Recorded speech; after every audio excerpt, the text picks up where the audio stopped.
Hello friends, आज सारी दुनिया बिजनेस की ओर लगी हुई है। वो हर आदमी मार्केटिंग में लगा हुआ है। आप अगर पढ़ा भी रहे हैं तो आप वीडियो बना रहे हैं।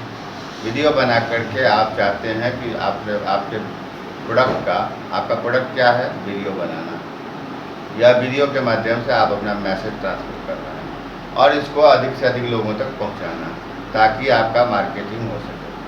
तो मेन ऑब्जेक्टिव आज के डेट में, चाहे आप इंजीनियरिंग के प्रोडक्ट हों, चाहे आप कॉमर्स कर रहे हों, चाहे कहीं भी किसी भी एजुकेशन में हो, लक्ष्य है बिजनेस मार्केटिंग। तो आज हमने मार्केटिंग मैनेजमेंट में के लिए स्पेशलिस्ट को बुलाया है।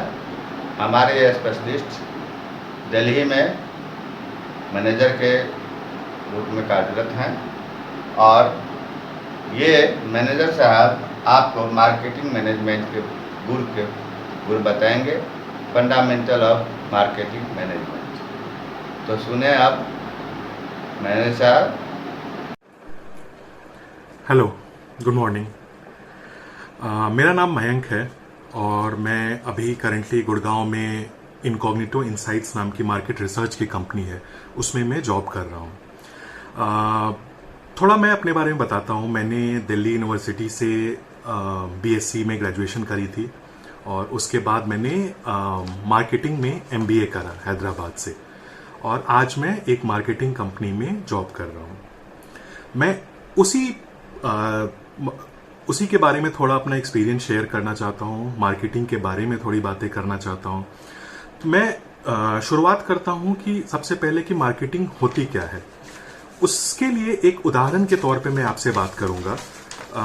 मार्केटिंग एक उदाहरण के लिए जैसे च्यवनप्राश आई थिंक सब लोगों ने इसके बारे में सुना होगा, कभी ना कभी इसका इस्तेमाल किया होगा, कभी ना कभी आपके घर में ये प्रोडक्ट कभी ना कभी जरूर आपको दिखा होगा। अब आप च्यवनप्राश की डब्बी पर आपने ध्यान दिया होगा तो च्यवनप्राश डाबर नाम की कंपनी है जो कि इसको बनाती है। अब डाबर जो कंपनी है जो इसे बना रही है, उसको हम मार्केटिंग के टर्म्स में कहते हैं मैन्युफैक्चरर, उत्पादक, जो कि किसी भी सामान को बना रहा है। जो ऐसी कंपनी जो कि उसको बनाती है उसको मैन्युफैक्चरर कहते हैं। तो हमारे एक एंड पे होता है मैन्युफैक्चरर और दूसरे एंड पर होता है कस्टमर, यानी कि ग्राहक। तो कोई भी कंपनी, कोई भी मैन्युफैक्चरर जो सामान बनाती है, उनका मुख्य उद्देश्य यही रहता है कि अपने सामान को कस्टमर को बेचना, राइट। अब एक मैन्युफैक्चरर किस तरीके से अपना सामान एक कस्टमर तक पहुंचाएगा, कैसे उसका प्रचार करेगा, उसका प्रमोशन करेगा, कितने दाम में उसको बेचेगा, कैसे किस तरीके के टैक्टिक्स लगा के उसको बेचेगा, ये सारी चीजों का जो मिश्रण होता है उसे हम कहते हैं मार्केटिंग, राइट। अब अगर मैं मार्केटिंग के बारे में थोड़ी विस्तार से अगर जानकारी दूं तो मार्केटिंग के बेसिकली 4 पिलर्स होते हैं: प्रोडक्ट, प्राइस, प्लेस और प्रमोशन। मैं एक एक करके सबके बारे में थोड़ी थोड़ी बात करता हूं। प्रोडक्ट, पहली चीज प्रोडक्ट, मतलब कि जो मेरा सामान है, किसी कंपनी का भी जो सामान है उसको हम प्रोडक्ट कहते हैं। अब प्रोडक्ट के अंदर एक तो होता है या तो सामान हो गई, दूसरी चीज होती है कुछ कंपनी होती है जो कि सामान नहीं बनाती हैं बल्कि कुछ सर्विसेज देती हैं। जैसे कि उदाहरण के तौर पे अगर मैं बताऊं, अगर ओला अपनी कोई सामान नहीं बनाता है लेकिन ओला कंपनी अपने कैब की सर्विसेज देती है, तो उसको भी हम मार्केटिंग के प्रोडक्ट कैटेगरी के अंदर रखेंगे, राइट। दूसरी चीज होती है प्राइस, दाम कितना लगना है, उस सामान का दाम कितना रहेगा।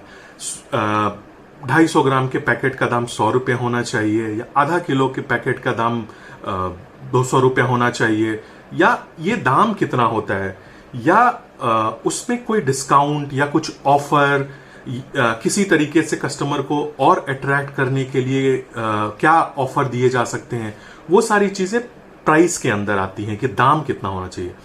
तीसरा मार्केटिंग का पिलर होता है प्लेस।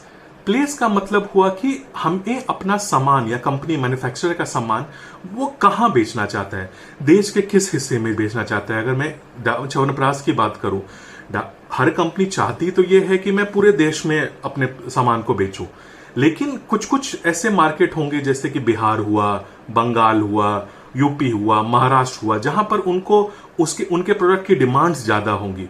तो उसके बेसिस पे इस चीज को पहचानते हैं कि मैं कहां पर मुझे अपना सामान ज्यादा बेचना चाहिए। अब बेचने के लिए एक डिस्ट्रीब्यूशन चैनल होता है कि फैक्ट्री में सामान बन तो गया, लेकिन उसके बाद वो कस्टमर तक पहुंचेगा कैसे, उसका भी एक पूरा प्रोसेस होता है। सामान को एक वेयर हाउस में रखा जाता है, वहां से होलसेलर के पास जाता है, होलसेलर से रिटेलर के पास जाता है, और रिटेलर फिर दुकान में अपने कस्टमर को सामान बेचता है। तो ये पूरा एक प्रोसेस होता है जिसको कि हम मार्केटिंग के तीसरे पी के अंदर, विच इज प्लेस के अंदर हम इसको रखते हैं। और मार्केटिंग का चौथा पी है प्रमोशन। अपने सामान को बेचने के लिए ग्राहकों को कैसे उसमें रुचि बनाई जाए, कैसे उसका प्रचार किया जाए, वो सारी चीजें प्रमोशन के अंदर आती हैं। आप लोगों ने टीवी में एड्स देखे होंगे अलग अलग प्रोडक्ट के, डाबर च्यवनप्राश का भी ऐड आता है, या आपने न्यूज़पेपर में, अखबार में देखा होगा कि ऐड आते हैं। आजकल सोशल मीडिया पे भी बहुत सारी चीजें प्रमोशन की जा रही हैं, यूट्यूब पे वीडियोस आते हैं। तो बहुत सारे माध्यम हैं जिसके थ्रू कंपनी अपने ग्राहकों को अपने प्रोडक्ट के बारे में जानकारी देती है, राइट। तो मैं एक बार अगर समराइज करूं तो मार्केटिंग के बेसिकली 4 पिलर होते हैं जिनको हम बोलते हैं मार्केटिंग मिक्स या 4 Ps of marketing: product, price, place, promotion, जिनके बारे में मैंने आपको जानकारी दी। अब मार्केटिंग एक ओवरऑल एक पूरी एक अलग फील्ड होती है जिसमें कि अलग अलग डिपार्टमेंट भी होते हैं, विभाग भी होते हैं। हर कंपनी में मार्केटिंग एक ब्रॉड डिवीजन होता है जिसके अंदर अलग अलग डिपार्टमेंट होते हैं। कुछ कुछ की अगर मैं बात करूं तो एक जैसे होता है सेल्स, दूसरा होता है ब्रांडिंग एंड एडवर्टाइजिंग, तीसरा होता है मार्केट रिसर्च। थोड़ा मतलब इस तरह करके मार्केटिंग के अलग अलग डिविजन्स होते हैं। सेल्स की अगर मैं बात करूं, पहला मार्केट डिवीजन सेल्स का मतलब ये हुआ कि किस तरीके से कोई कंपनी जो अपना सामान बना रही है या सर्विसेज कुछ भी दे रही है, वो कस्टमर्स को कैसे वो बेचेगी, कैसे वो सामान उन तक पहुंचेगा, किस तरीके से ये पूरा सिस्टम रखा जाएगा, ये सुविधा दी जाएगी कि कस्टमर को सामान आसानी से मिल सके। इस पूरे प्रोसेस, इस पूरे चैनल को सेल्स कहते हैं। ब्रांडिंग एंड एडवर्टाइजिंग की बात करें, for example chyawanprash Dabur company बनाती है। डाबर के और भी अलग अलग प्रोडक्ट होते हैं, जो अब जैसे मैं अगर कॉमन प्रोडक्ट्स की बात करूं तो आपने डाबर वाटिका तेल सुना होगा, या डाबर का बबूल पेस्ट आता है, डाबर का ग्लूकोज डी आता है। अब ये सारी चीजें बनाती तो डाबर कंपनी है, लेकिन अब ये हर कुछ अलग अलग है। एक तेल एक च्यवनप्राश से बिल्कुल अलग है, जो कि एक ग्लूकोज डी से बिल्कुल अलग है। तो हर चीज को बेचने का या उसको प्रचार करने का, उसको प्रमोट करने का, कस्टमर के दिमाग में उसके बारे में रुचि बनाने की का तरीका भी अलग होता है। उस हिसाब से उसके बारे में प्लानिंग की जाती है, जो चीजें आपको ब्रांडिंग एंड एडवर्टाइजिंग के अंदर आती हैं। तीसरी एक और चीज होती है मार्केट रिसर्च, जिसका मैं करेंटली जो मैं जॉब कर रहा हूं, मैं भी मार्केट रिसर्च के फील्ड में ही जॉब कर रहा हूं। मार्केट रिसर्च ये होता है कि ग्राहकों, अब एक कंपनी जो सामान बना रही है वो हर चीज के लिए ग्राहक के पास जाकर उसकी जानकारी नहीं ले सकती है। तो जो मार्केट रिसर्च की कंपनी होती है वो बेसिकली एक मैन्युफैक्चरर और एक कस्टमर के बीच का माध्यम होती हैं, जो कि कस्टमर की डिमांड क्या है, उनकी उम्मीदें क्या हैं, उनकी एक्सपेक्टेशन क्या है, उसके आधार पर वो इंफॉर्मेशन कंपनी तक वो बताती है, सो दैट कि कंपनी अपने प्रोडक्ट, अपनी सर्विसेज, अपनी प्रमोशन, अपनी सेल्स उस हिसाब से डिजाइन कर सके। बेसिकली एक कस्टमर और एक मैन्युफैक्चरर के बीच का जो माध्यम होता है वो मार्केट रिसर्च करते हैं। मार्केट रिसर्च उसे कहते हैं, उनके बीच की जानकारी को एक साथ करना, राइट।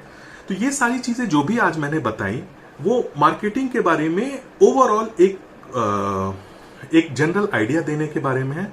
आई होप आज का जो भी मैंने आपसे बात करी वो आपको इंटरेस्टिंग लगी हो। Thank you.